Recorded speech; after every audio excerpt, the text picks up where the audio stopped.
Our big story continues to be that big crash that happened last Friday down in Williamson County. It is still affecting traffic. I-65, the interstate, back open. But as far as the bridge above Paytonsville Road Bridge, forget about it after Friday's explosion. News Channel 5's Deja Knight joins us there live. And boy, Deja, it's going to be a long time before folks can use that Paytonsville Road Bridge. Yeah, that's right, Amy. You know, this project was $46 million, this new bridge that they have been working on. Now they're having to start over from scratch. They say it's going to be anywhere from 90 to 120 days, and that's depending if the weather works well with construction, that they can get this bridge completely rebuilt. You can see behind me that traffic moving a little bit better, but still pretty heavy here on I-65 northbound. So as you know, over the weekend they demolished the old bridge, the old Paytonsville Road Bridge, and that did take some time, so people were not able to drive on I-65 whenever that happened. But now that they have that bridge taken care of, you can already see crews are working to finish what they started, basically, except they're going to have to start from the very beginning. So drivers in this area just need to be very careful. Even though all lanes are open on I-65, you could see that there's still really heavy construction out here, and definitely don't want to be one of those people that's rubbernecking, that's looking, that could cause an accident, especially since it's been raining today as well. But you definitely want to avoid the Paytonsville Road area if you can, because you cannot drive over that bridge. The ramps are open, I-65 is open. The bridge, however, will not be open for some time. We're live in Franklin. Deja Knight, News Channel 5 HD. Deja, thank you. It's also why Williamson County Schools put out the issue last week to say, look, try to take the buses. If the kids can take the buses, that'll just take more cars off of the roads in that particular area. And less congestion there. Yeah. All right, to work around that problem, let's check in with Dave Nichols. He's got the very latest for us. Yeah, and I think a lot of folks are just trying to figure it out this morning, Steve and Amy. They're trying to see where the traffic's going to be heavy, how they can do what they need to do. But you can see already extremely heavy northbound traffic on Highway 31, also on Lewisburg Pike, particularly north of Paytonsville Road, and on MacHatcher Parkway, moving from west to east. They're trying to link those highways, sort of not taking the downtown Franklin area, which is good. Southbound 65 also slow in that area. We kind of are used to the northbound slowdown. I don't think the traffic impact has changed all that much in that area. They have some new pavement to drive on the southbound side, but northbound, you know, it's sort of the same deal. We're using Paytonsville Road, 840, 431, and 31 as the recommended detours or recommended route for the detour around this. As you can see, very slow traffic, though. Some folks just trying to stay on 65, and that seems like a good idea. But you can see by the speeds here, 28 minutes to get from 840 up to Cool Springs. Very, very slow through the Paytonsville Road area. So Paytonsville Road, 840, 431 and 31. Those are your best alternates, we think. We'll see how it goes after everybody tries that this morning. We see how that works out. 7:33 now. That's 5 Live Traffic, Steve. All right, Dave, thank you very much. And new this morning for you, a man charged with aggravated assault for attacking his roommate with a box cutter. Hector Rodriguez was arrested late last night. Police say he had lost a fight with his roommate and slashed in the chest in retaliation. A witness says those two were arguing over money and women. And just into the newsroom, a man is in jail this morning after robbing his neighbor.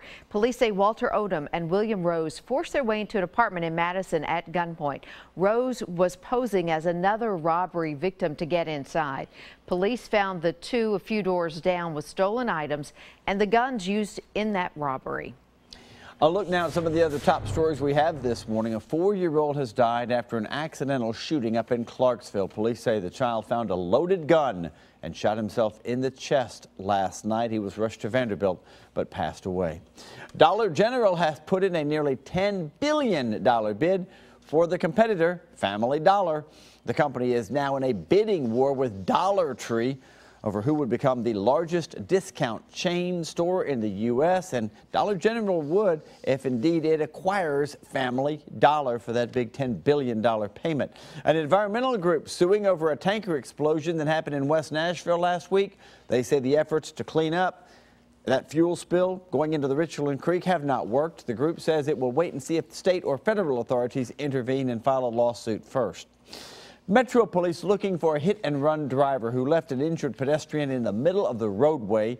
Witnesses say a dark four-door sedan, possibly an Infiniti, was heading east on West End Avenue without its headlights on when it struck 34-year-old Matthew Reiser.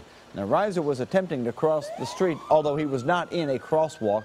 He was taken to the hospital and is expected to be okay. Police are also still looking for the man who prompted a 6-hour standoff. It happened around 8:30 Saturday night when police were called to a home on Robertson Avenue for domestic disturbance.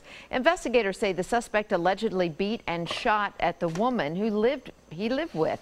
He was last seen going back into the home before police and SWAT showed up. And when they finally got inside, police say the man was gone. His name has not been released. A pizza delivery man did not get to deliver the pizza after all because he was stopped for speeding and ended up getting more than a ticket. Alexander Kurth, pictured right here, was stopped Friday night along South Green Hill Road in Mount Juliet. He was taking a pizza to a customer. Police, however, clocked him at 61 miles per hour in a 35-mile-per-hour zone, and during the stop, it got worse for the pizza delivery guy. Officers realized Alexander Kurth is wanted in Ohio for felony possession of drugs. He was booked into the Wilson County Jail, and he'll be sent back up to Ohio. 3 people staged an ATM heist from a convenience store in Laverne over the weekend. Authorities tell us they smashed the front door of the Quick Sack on Waldron Road around 3:30 Saturday morning. They grabbed the ATM and fled in a late model 1970s or 1980s Dodge or Chevy pickup truck. If you have any information or you recognize the men or the truck, you're urged to call Laverne Police. An inmate who swiped a squad car while on work detail made it all the way to Memphis, but he was eventually caught. Jimmy Rook was a trustee in the Marshall County Jail, and there's his picture. Instead of showing up for work detail, he stole a squad car and took off heading west. He was serving time for theft, ironically. Additional charges are now expected. Friends and loved ones of a well-known doctor killed in a wreck said their goodbyes over the weekend. A memorial service was held Saturday at the Skirmerhorn Symphony Center. Dr. Eric Ravsky treated cancer patients from all across the Mid-State for more than 3 decades. He was also one of the first doctors at Tennessee Oncology at TriStar Summit Medical Center in Hermitage. He was killed in a car accident in Wilson County earlier this month.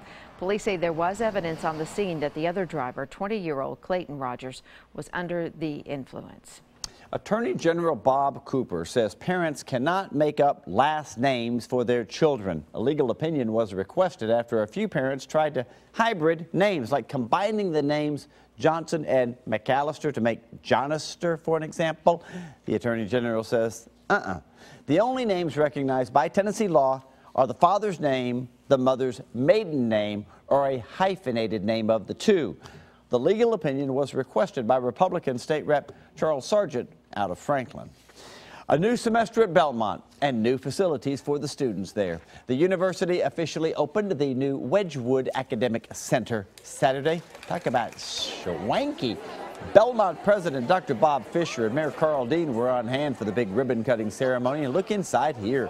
The building will house all the science departments along with some of the humanities, and also it'll be the new home for the Belmont Theology Department. Very nice. Nashville's healthiest neighborhood was recognized Saturday. Last year, Mayor Dean challenged communities to get fit, volunteer more, and go green. And that's exactly what folks in Elm Hill did. The neighborhood met the mayor's challenge this past year by organizing walking and kayaking events. While getting healthy was the main goal, it also has another effect. One of the things I think you get out of having this neighborhood challenge is that the neighbors get to know each other better by walking together, planning events like this. Here you have a great church that helps the neighborhood get organized. Strong neighborhoods make our city better.